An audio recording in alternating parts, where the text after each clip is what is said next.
কোন বিপদ আমাদের জন্য পরীক্ষা আর কোন বিপদ আমাদের জন্য আযাব এটি বোঝার কোনো উপায় আছে কিনা। আমি আমার বিয়েতে প্রায় ১০ ভরি গহনা পেয়েছি। আমার কোনো উপার্জনের মাধ্যম নেই। আমার হাসব্যান্ড এর জন্য ও আমার গহনার যাকাত দেয়া কষ্টকর। আমি অনেক কষ্ট করে আমার জমানো টাকা দিয়ে এতদিন যাবত আমার যাকাত আদায় করছি। আমি কি ৭.৫ ভরি গহনা রেখে বাকিটা আমার মেয়েকে দিয়ে দিতে পারবো? আমার জন্য যাকাত আদায় করা কষ্টকর হয়ে দাঁড়িয়েছে। তো লিখেছেন একজন বক্তা টিকটকার হয়েছিল। সে পুনরায় আবার ওয়াজে ফিরে এসেছে। তাকে ওয়াজের দাওয়াত দেওয়া উচিত হবে কিনা? নাফিসা সিদ্দিক আপনি লিখেছেন, আমি আমার বিয়েতে প্রায় ১০ ভরি গহনা পেয়েছি। আমার কোনো উপার্জনের মাধ্যম নেই। আমার হাসব্যান্ড এর জন্য ও আমার গহনার যাকাত দেয়া কষ্টকর। আমি অনেক কষ্ট করে আমার জমানো টাকা দিয়ে এতদিন যাবত আমার যাকাত আদায় করছি। আমি কি ৭.৫ ভরি গহনা রেখে বাকিটা আমার মেয়েকে দিয়ে দিতে পারবো? আমার জন্য যাকাত আদায় করা কষ্টকর হয়ে দাঁড়িয়েছে। উম দেখুন ১০ ভরি গহনা আপনি যেটা পেয়েছেন সেটা যেহেতু কোনো উপার্জনের মাধ্যম নাই, আবার যাকাত ও দিতে পারছেন না আপনি। তো অবশ্যই আপনি প্রথমত আপনার মেয়েকে কিছু স্বর্ণ দিয়ে ৭.৫ ভরির কম করে ফেললেন। আপনি তাকে ৩ ভরি দিলেন, আপনি ৭ ভরি রাখলেন। বা ৭ ভরি ৭.৫ ভরির কম রাখলেন। ৭.৫ ভরি হয়ে গেলে আপনার পুরোটা যাকাত দিতে হবে। তো এভাবে আপনি করতে পারেন। তবে যাকাত দেয়া থেকে বাঁচার জন্য এ চালাকি না করে বরং আপনি ওখান থেকে সামান্য একটু অংশ বিক্রি করে যাকাত দিলেন। আর কোনো উপার্জনের উপায় খুঁজে বের করলেন সেটাও সেটা বরং আপনার বেশি উচিত। সেই সাথে মেয়েকে আপনি যদি দিয়ে দিতে চান একান্ত দিয়েই দিলেন। এটা কোনো অভিনয় নাটক না বরং তাকে আপনি দিয়েই দিলেন। তো সেটা তো আপনি দিতেই পারেন। তাতে আপনার যাকাতও আসবে না। এরপরে প্রশ্ন করেছেন মোহাম্মদ ইব্রাহিম আপনি লিখেছেন একজন বক্তা টিকটকার হয়েছিল। সে পুনরায় আবার ওয়াজে ফিরে এসেছে। তাকে ওয়াজের দাওয়াত দেওয়া উচিত হবে কিনা? তার নিজেরই এখন ওয়াজের ফিল্ডে যাওয়া উচিত নয়। কারণ হলো ওয়াজ করার জন্য সে নিজে আসলে উপযুক্তই হয়নি।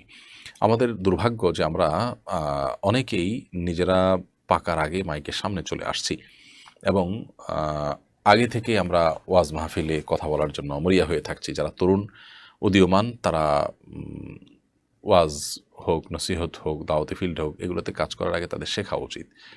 পর্যাপ্ত সময় নিয়ে সেগুলো তাদের শেখা উচিত, বোঝা উচিত। তাহলে ইনশাআল্লাহ তাদের জন্য সামনে অগ্রসর হওয়াটা অনেক বেশি সহজ হবে। আর যদি তারা সেটা না করে তাহলে সেক্ষেত্রে আ এ জাতীয় পরিস্থিতিতে তারা নিজেরা বিভ্রান্ত হবে, জাতিকে বিভ্রান্ত করবে। এই যে একজন মানুষ মাহফিলের ময়দান থেকে মানে হঠাৎ করে এই ফাসিকদের কাতারে চলে যাওয়া, এটার আলামত হলো যে তার ভেতরে দিনদারিতাটা ভালো করে বসেইনি। তিনি নিজেই দিনদারিতা ভালো করে বোঝেন না, তিনি কি মানুষকে নসিহত করবেন? তো তার এখন নিজেরই ফিল্ডে যাওয়া উচিত না, আর অন্যদেরও তাকে নিয়ে টানাটানি করা উচিত না। বরং তাকে তার উচিত আরও পড়াশোনা করা, আরও সিনিয়র ওলামা ইকরামের তত্ত্বাবধানে তাদের সোহবতে থেকে নিজেকে গড়ে তোলা। এরপর আস্তে, আস্তে সামনে অগ্রসর হওয়া। এমডি মোস্তাফিজুর রহমান বিপদ আমাদের জন্য পরীক্ষা আর কোন বিপদ আমাদের জন্য আযাব এটি বোঝার কোনো উপায় আছে কিনা? নিশ্চিত বোঝার কোনো উপায় নেই। নিশ্চিতভাবে বলার কোনো উপায় নেই যে এটি আমাদের জন্য পরীক্ষা আর অমুকটি আমাদের জন্য আযাব। এরকম নিশ্চিত করে বলবার কোনো সুযোগ নেই। তবে একজন ঈমানদার নিজের ব্যাপারে যখনই কোনো ব্যত্যয়, বিপর্যয় দেখা দিবে, তখন তিনি ভাববেন যে হয়তোবা এই বিপর্যয় আমার কোনো কৃতকর্মের ফসল হিসাবে হয়েছে। অর্থাৎ তিনি নিজেকে দোষারোপ করবেন এবং নিজের সংশোধন করার চেষ্টা করবেন। কারণ দিন শেষে তারই লাভ। যদি আমি নিজেকে দোষারোপ করি তাহলে আমার সংশোধনের পথ উন্মোচন হলো।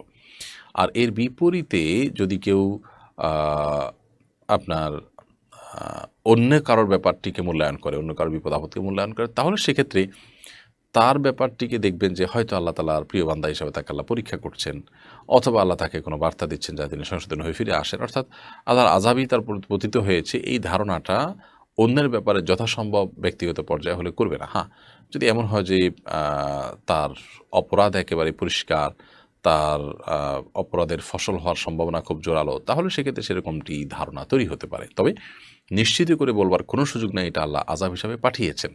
কারণ আসলে কোনটা আযাব আর কোনটা পরীক্ষা হিসাবে দিয়েছেন এটা একমাত্র আল্লাহ তাআলা ভালো জানেন। বিভিন্ন অপশন আমাদেরকে বলা হয়েছে। কোরআনে কারিমে আল্লাহ বলেছেন, "ওয়ালানাবলুওয়ান্নাকুম বিশাইইন মিনাল খাউফি ওয়াল জু'i ওয়া নাকসিম মিনাল আমওয়ালি ওয়াল আনফুসি ওয়াস সামারাত।" আল্লাহ বলেছেন যে আ ভয়, ক্ষুধা এবং জান এবং মালের ক্ষয়ক্ষতি এগুলো দিয়ে আল্লাহ তাআলা বলেছেন আমি পরীক্ষা করব বান্দাকে। তো এই যে পরীক্ষা আল্লাহ তাআলা করবেন বলেছেন, এই পরীক্ষার মধ্যে পরীক্ষারই অংশ হিসেবে এ ধরনের বিপদ-আপদ, এ ধরনের বালা, মুসিবত, সমস্যা, বিপর্যয় এগুলো হতে পারে। সো পরীক্ষা হতে পারে। আবার একইভাবে আল্লাহ তাআলা আরও বলেছেন, "যহারাল ফাসাদু ফিল বাররি ওয়াল বাহরি বিমা কাসাবাত আইদিন নাস।" স্থলে জলে যত বিপর্যয় দেখা দেয়, এগুলো মানুষের হাতের কামাইয়ের কারণে হয়ে থাকে। এখানে আমরা দেখতে পেলাম যে বিপদ-আপদ এটা হাতের কর্মফল বা আমার কর্মের কারণেই আল্লাহ তাআলার পক্ষ থেকে শাস্তি হিসেবে এসছে সেটি আ বোঝানো হয়েছে। তাইলে বিভিন্ন অপশন যেহেতু আছে, আমরা নিজের ব্যাপারে সবসময় এমনটি ভাববো যে ভাবনা আমাকে সমৃদ্ধ করবে, উপকৃত করবে, কিন্তু কোনোটাকে নিশ্চিত করে বলতে পারবো না।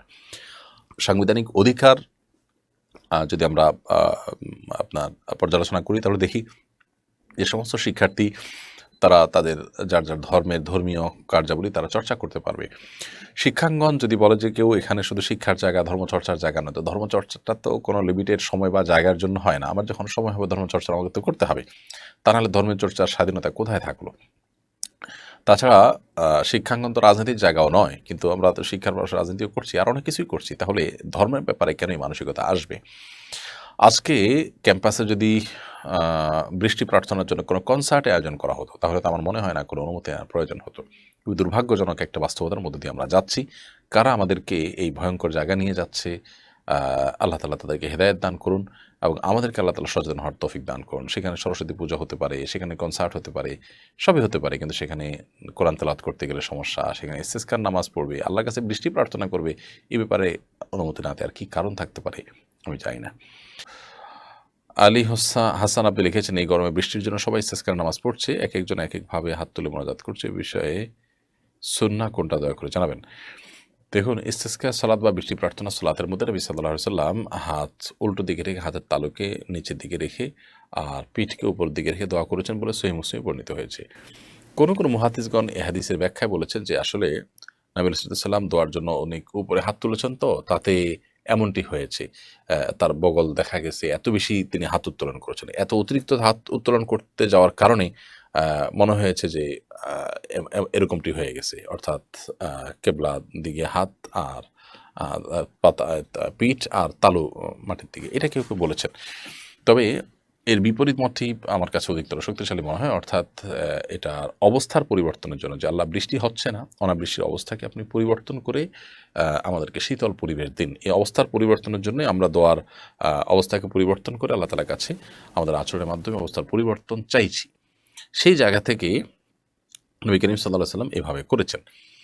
তো এভাবে হাত উল্টো দিকে রেখে দোয়া করা সুন্নাহ। তবে এভাবে করলেও কোনো অসুবিধা নেই। বিশেষ করে অনেক উলামায়ে কেরামের মতে নবী সাল্লাল্লাহু আলাইহি ওয়াসাল্লাম এভাবেই করেছেন, সেটা হয়তো অতিরিক্ত ওঠার কারণে এরকমটি মনে হয়েছে। এই ২ রকমের ব্যাখ্যাই রয়েছে। তবে অর্থাৎ হাত উল্টে দোয়া করাটাই হলো অধিকতর যুক্তিসঙ্গত এবং হাদিসের সুস্পষ্ট বর্ণনা দ্বারা বোঝা যায়। দুঃখিত। আলী হাসান লিখেছেন, এই প্রচণ্ড গরমে বৃষ্টি হওয়ার জন্য কি কোনো দোয়া আছে? থাকলে দয়া করে জানাবেন। অবশ্যই দোয়া আছে। আমরা নবী সাল্লাল্লাহু আলাইহি ওয়াসাল্লামের বাতানো দোয়া কায়মুল বাক্যে আল্লাহ তাআলার কাছে নিবেদন করতে পারি। আল্লাহুম্মা সাইয়্যিবান নাফিআ। আল্লাহ, আপনার কাছে আমরা উপকারী বৃষ্টি প্রার্থনা করছি, আপনি আমাদেরকে উপকারী বৃষ্টি দান করুন। তাহলে এই দোয়াটি আমরা প্রত্যেকে যার যার জায়গা থেকে পড়তে পারি। বিশেষ করে আল্লাহুম্মা সাইয়্যিবান নাফিআ, আল্লাহুম্মা আগিথনা, আল্লাহ আপনি আমাদেরকে সিক্ত করুন। আল্লাহুম্মা আসকিনা গাইসান মুগীসান হানিআন মারিআন গাদাকান। আল্লাহ, আপনার কাছে আমরা উপকারী বৃষ্টি চাই, যে বৃষ্টি আমাদেরকে সুশোভিত করবে, যেটা আমাদেরকে সমৃদ্ধ করবে। নাফিআন গায়রা দারিন, উপকারী বৃষ্টি হবে, ক্ষতিকর বৃষ্টি হবে না। আজিলান গায়রা আজিল, যে বৃষ্টি দ্রুততার সাথে হবে, খুব বেশি বিলম্ব হবে না। তো এভাবে আল্লাহ তাআলার কাছে আমরা কায়মুল বাক্যে বৃষ্টি প্রার্থনা করতে পারি। আল্লাহুম্মা সাইয়্যিবান নাফিআ, সবচেয়ে সংক্ষিপ্ত ৩ শব্দের দোয়া। আল্লাহুম্মা সাইয়্যিবান নাফিআ, আল্লাহ উপকারী বৃষ্টি চাই। এভাবে আমরা দোয়া করতে পারি।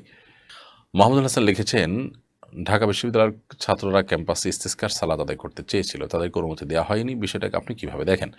ভাই মাহমুদুল হাসান, আমাদের শিক্ষাঙ্গনগুলোকে ভয়ঙ্কর